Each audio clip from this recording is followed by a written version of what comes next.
Hi hello ನಮಸ್ತೆ, welcome to my YouTube channel. ನಾನು ನಿಶಾ. ಇವತ್ತಿಗೆ ನನ್ನ ವೆಯ್ಟ್ ಲಾಸ್ ಜರ್ನಿ ಸ್ಟಾರ್ಟ್ ಆಗಿ 25 ದಿನ ಆಯಿತು. ಸೊ 25 ದಿನದಲ್ಲಿ ಏನೆಲ್ಲ ಚೇಂಜಸ್ಗಳಾಗಿದೆ ನೀವು ನೋಡ್ತಾ ಇದ್ದೀರಾ. ನಾನು ಅಪ್ಡೇಟ್ ಕೊಡ್ತಾ ಇದ್ದೀನಿ. ನಿಜವಾಗ್ಲೂ ಜರ್ನಿ ತುಂಬ ಸ್ಮೂದಾಗಿ ಬರ್ತಾ ಇದೆ. ಎಂಜಾಯ್ ಮಾಡ್ತಾ ಇದ್ದೀನಿ. ಆ್ಯಕ್ಚುಲಿ ಯಾವಾಗಲೂ ನನಗೆ ಇರ್ತಾ ಇದ್ದಿದ್ದ ಪ್ರಾಬ್ಲಮ್ಮು ಒಂದು ಡಿಸಿಪ್ಲಿನ್ ಮೇಂಟೈನ್ ಮಾಡೋಕ್ಕಾಗ್ತಿರ್ಲಿಲ್ಲ ಅಂತ. ಬಟ್ ಆ ಒಂದು ಡಿಸಿಪ್ಲಿನ್ ಬಂದಿದೆ. I am sure about that. ಚೆನ್ನಾಗಿ ಹೋಗ್ತಾ ಇದೆ. ಹೊಸ ಹೊಸ ಐಡಿಯಾಸ್ಗಳು ಬರ್ತಾ ಇದೆ, ಹೊಸ ಹೊಸ ಇನ್ಫಾರ್ಮೇಷನ್ಗಳು ಬರ್ತಾ ಇದೆ. ಒಳ್ಳೊಳ್ಳೆ ಡಯಟ್ ಪ್ಲಾನ್ಗಳನ್ನು ಅಡಾಪ್ಟ್ ಮಾಡ್ಕೊಳ್ತಾ ಇದ್ದೀನಿ. ಎಲ್ಲದಕ್ಕಿಂತ ಹೆಚ್ಚಾಗಿ ಫುಡ್ ಮೇಲೆ ಒಂದು ಕಂಟ್ರೋಲ್ ಬಂದಿದೆ.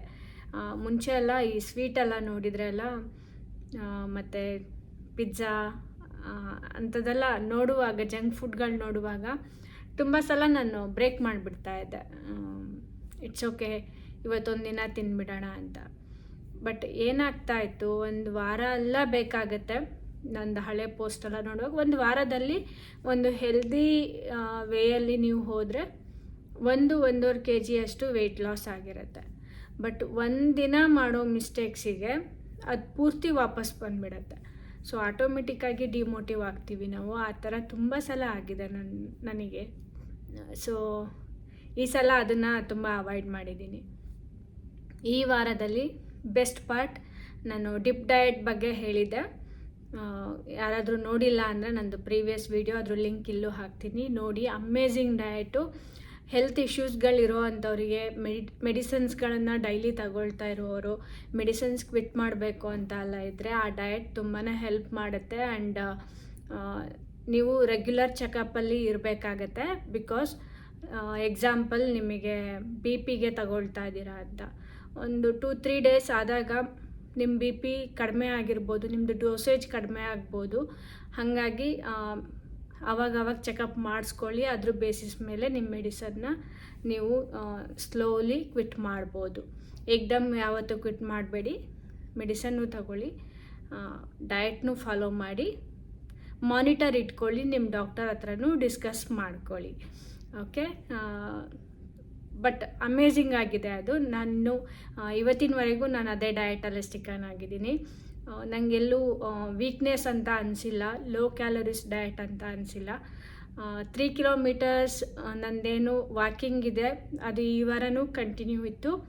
ಅದನ್ನು ಕಂಪ್ಲೀಟ್ ಮಾಡಿದ್ದೀನಿ. ಆ್ಯಂಡ್ ಮಾರ್ನಿಂಗ್ ಯೋಗ ಕ್ಲಾಸ್ ನಡೀತಾ ಇದೆ. ಯೋಗ ಅಷ್ಟು ಏನು ಹೇಳ್ತಾರೆ, ಇಂಟೆನ್ಸಾಗಿ ಎಕ್ಸಸೈಸ್ಗಳಿಲ್ಲ. ಬಿಕಾಸ್ ಅಲ್ಲಿ ಯೋಗ ಪೋಸ್ಟರ್ಸ್ಗಳು ಕಲಿಸೋ ಜೊತೆಗೆ ಯೋಗ ಫಿಲಾಸಫಿ ಮೇಲೆ ಕೂಡ ಅವರು ಹೆಚ್ಚಿನ ಟೈಮ್ ಸ್ಪೆಂಡ್ ಮಾಡ್ತಾರೆ. ಅದು ವೆರಿ ವೆರಿ ಇಂಪಾರ್ಟೆಂಟ್. ನಿಜವಾಗ್ಲೂ ನನಗೆ ಖುಷಿ ಆಯಿತು. ಯೋಗ ಮಾಡೋದಷ್ಟೇ ಇಂಪಾರ್ಟೆಂಟ್, ಅದ್ರದ್ದು ಫಿಲಾಸಫಿ ತಿಳ್ಕೊಳ್ಳೋದು.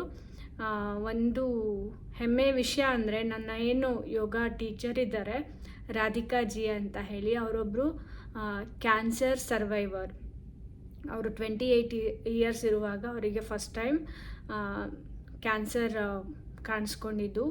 ಅವರಿಗೆ ಸರ್ಜರೀಸ್ ಆಗಿದೆ, ಕಿಮೊಥೆರಪಿ ತಗೊಂಡಿದ್ದಾರೆ. ಅದ್ರ ಜೊತೆಯಲ್ಲೇ ಅವರು ಆ ಟ್ರೀಟ್ಮೆಂಟಲ್ಲಿ ಇರುವಾಗಲೇ ಯೋಗಾಭ್ಯಾಸ ಶುರು ಮಾಡಿದ್ರಂತೆ. ಹಾಗೆ ಸಾತ್ವಿಕ ಆಹಾರ ಅಂದರೆ ನಾನ್ ವೆಜ್, ಡೈರಿ ಪ್ರಾಡಕ್ಟ್ ಎಲ್ಲ ಸ್ವಲ್ಪ ಅವಾಯ್ಡ್ ಮಾಡಿ, ಎಕ್ಸಾಂಪಲ್ ಡಿಪ್ ಡಯಟ್ ಸಿಮಿಲರ್ ಆ ಥರ ಡಯಟ್ ಅವರು ಫಾಲೋ ಮಾಡಿಕೊಂಡು, ಶಿ ಈಸ್ ನೌ 37 ಇಯರ್ಸ್, 37 ವರ್ಷ ಅವರಿಗೆ. ಮತ್ತು ಅವರಿಗೆ ಕ್ಯಾನ್ಸರ್ ರಿಪೀಟ್ ಆಗಿಲ್ಲ. ಆ್ಯಂಡ್ ತುಂಬ ಹೆಲ್ದಿ ಆಗಿದ್ದಾರೆ, ಎನರ್ಜೆಟಿಕ್ ಆಗಿದ್ದಾರೆ.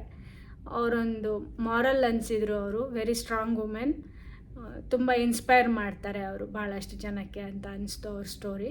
ಸೊ ಕ್ಯಾನ್ಸರ್ ಅಂತ ಕಾಯಿಲೆನೇ ಗೆಲ್ಲುವಷ್ಟು ಶಕ್ತಿ ನಮ್ಮ ಯೋಗಕ್ಕಿದೆ, ನಮ್ಮ ಆಹಾರ ಪದ್ಧತಿಯಲ್ಲಿ ಇದೆ ಅಂತ ಹೇಳಿ ಡೆಫಿನೆಟ್ಲಿ ಅಡಾಪ್ಟ್ ಮಾಡ್ಕೋಬೇಕು ಅಂತ ಅನ್ನಿಸ್ತು ನನಗೆ.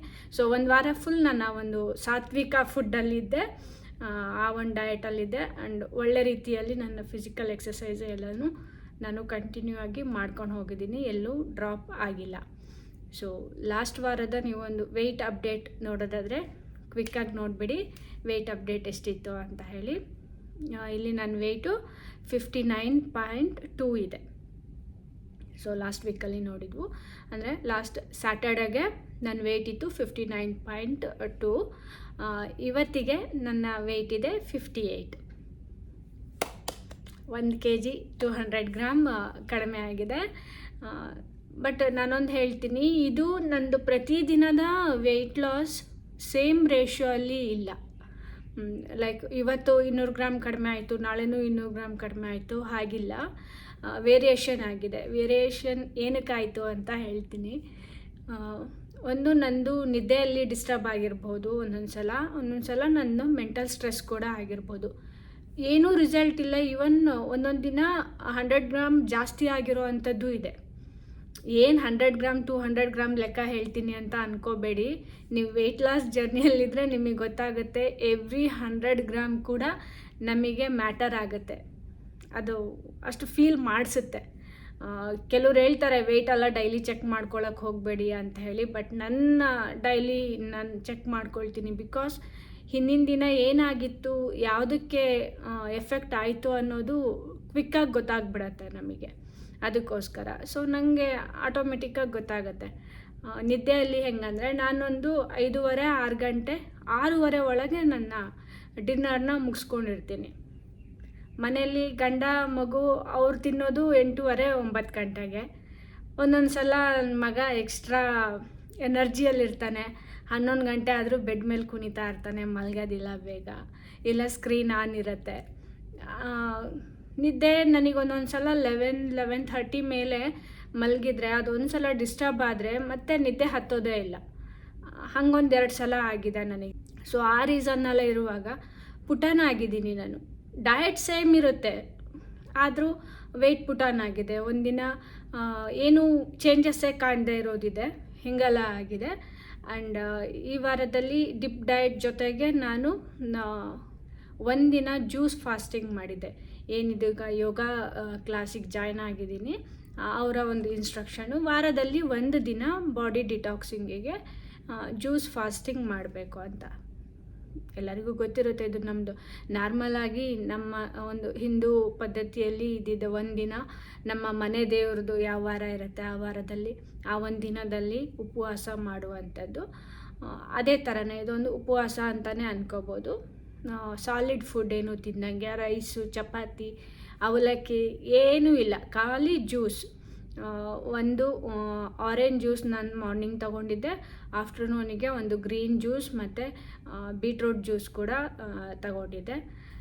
ಸೊ ಜ್ಯೂಸ್ದು ರೆಸಿಪಿ ಆಲ್ರೆಡಿ ಚಾನಲಲ್ಲಿದೆ, ಯಾರಿಗಾದರೂ ಬೇಕಿದ್ರೆ ರೆಸಿಪೀಸ್ ಬೇಕಿದ್ರೆ ಆ ವಿಡಿಯೋನ ನೋಡಿ. ಸೊ ಜ್ಯೂಸ್ ಫಾಸ್ಟಿಂಗ್ ಮಾಡಿದ ದಿನ ಮಾರ್ನಿಂಗ್ ನಂದು ವೆಯ್ಟ್ ಎಷ್ಟಿತ್ತು, ಜಸ್ಟ್ ನಾನು ಗುರುವಾರ ಮಾಡಿದ್ದು, ಇವತ್ತಿಗೆ 2nd ಡೇ. ಓಕೆ, ಗುರುವಾರ ಮಾರ್ನಿಂಗ್ ನಂದು ವೆಯ್ಟ್ ಇತ್ತು 58.7. ಫ್ರೈಡೇ ಮಾರ್ನಿಂಗಿಗೆ ನಂದು ವೆಯ್ಟ್ 58. ಸೊ ಇವತ್ತು ನಾನು ಆ್ಯಕ್ಚುಲಿ 58.1 ಇದ್ದೀನಿ. 100 ಗ್ರಾಮ್ ನಾನು ಎಕ್ಸ್ಟ್ರಾನೇ ಆಗಿದ್ದೀನಿ. ಅದು ಕೂಡ ರೀಸನ್ ಏನಕ್ಕೆ ಅಂತ ಹೇಳ್ತೀನಿ. ಜ್ಯೂಸ್ ಫಾಸ್ಟಿಂಗಲ್ಲಿ ಏನು 700 ಗ್ರಾಮ್ ಒಂದೇ ದಿನಕ್ಕೆ ನಂದು ವೆಯ್ಟ್ ಕಡಿಮೆ ಆಯ್ತಲ್ಲ, ಇದು ಬಂದುಬಿಟ್ಟು ಫ್ಯಾಟ್ ಲಾಸ್ ಅಲ್ಲ, ಇದು ವಾಟರ್ ವೆಯ್ಟ್ ಅಂತ ಹೇಳ್ತೀವಿ ನಾವು. ಸೊ ಈ ವಾಟರ್ ವೆಯ್ಟ್ ಏನಿರುತ್ತೆ ಆ ಥರದ್ದೊಂದು ಫಾಸ್ಟಿಂಗ್ ಮಾಡಿದ ಮೇಲೆ ಇಮಿಡಿಯೇಟ್ ನೆಕ್ಸ್ಟ್ ಡೇ ನಾವು ತುಂಬ ಹೆವಿ ಫುಡ್ಡಿಗೆ ಜಂಪ್ ಆಗಬಾರ್ದು, ಜಾಸ್ತಿ ತಿನ್ನಬಾರ್ದು. ಅದು ಹೋಗಿದ್ದಲ್ಲ, ಅದ್ರ ಜೊತೆಗೆ ಸೇರಿನೂ ಇನ್ನೂ ವಾಪಸ್ ಕೊಟ್ಬಿಡತ್ತೆ. ಸೊ ಆಮೇಲೆ ಸ್ಟಮಕ್ ಅಪ್ಸೆಟ್ ಆಗೋ ಎಲ್ಲ ಚಾನ್ಸಸ್ಸು ಇರುತ್ತೆ. ನೀವು ಯಾವುದಾದ್ರೂ ರಾ ವೆಜಿಟೇಬಲ್ಸು ಅಥವಾ ಫ್ರೂಟ್ಸು ಅದಷ್ಟೇ ತಿನ್ಕೊಂಡೆಲ್ಲ ಡಯಟ್ ಮಾಡಿದ್ದಿದ್ರೆ, ಸ್ಪೈಸಿ ಐಟಮ್ ಎಲ್ಲ ಅವಾಯ್ಡ್ ಮಾಡ್ತಾ ಬಂದಿದ್ದೀರಾ ಅಂದರೆ ಏಕ್ದಮ್ ಒಂದೇ ದಿನದಲ್ಲಿ ಜಂಪ್ ಆಗಬೇಡಿ. ನಾನ್ ವೆಜ್ ಅಥವಾ ತುಂಬ ಸ್ಪೈಸಿ ಫುಡ್ ಅಥವಾ ಹೆವಿ ಫುಡ್ಡಿಗೆ ಡಯೇರಿಯಾ ಆಗೋವಂಥ ಚಾನ್ಸಸ್ ಇರುತ್ತೆ. ಸ್ಟಮಕ್ ಅಪ್ಸೆಟ್ ಆಗುತ್ತೆ, ಹೊಟ್ಟೆ ನೋವು ಬರ್ಬೋದು ಅಥವಾ ವಾಮಿಟಿಂಗ್ ಸೆನ್ಸೇಷನ್ ಇರ್ಬೋದು.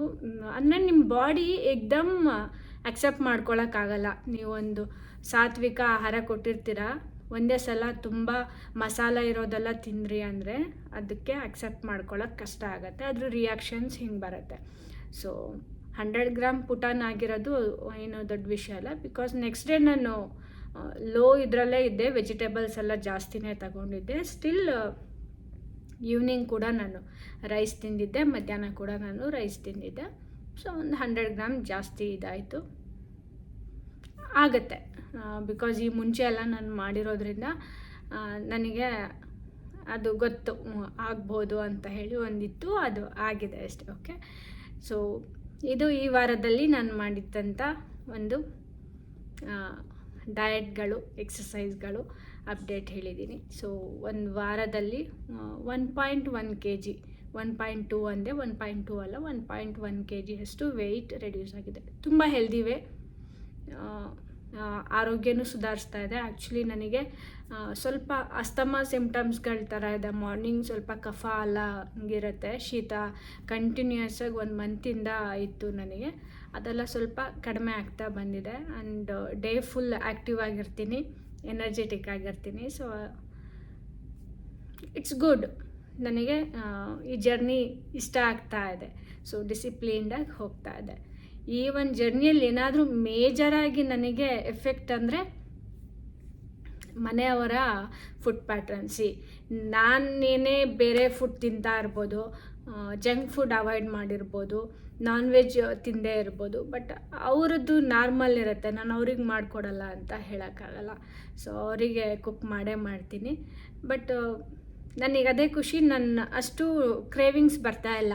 ಅವರಿಗೆ ಮಾಡಿಕೊಡ್ತೀನಿ, ನಾನು ತಿನ್ನಬೇಕು ಅಂತ ಹೇಳಿ ನನಗೆ ಆಸೆ ಬರ್ತಾಯಿಲ್ಲ.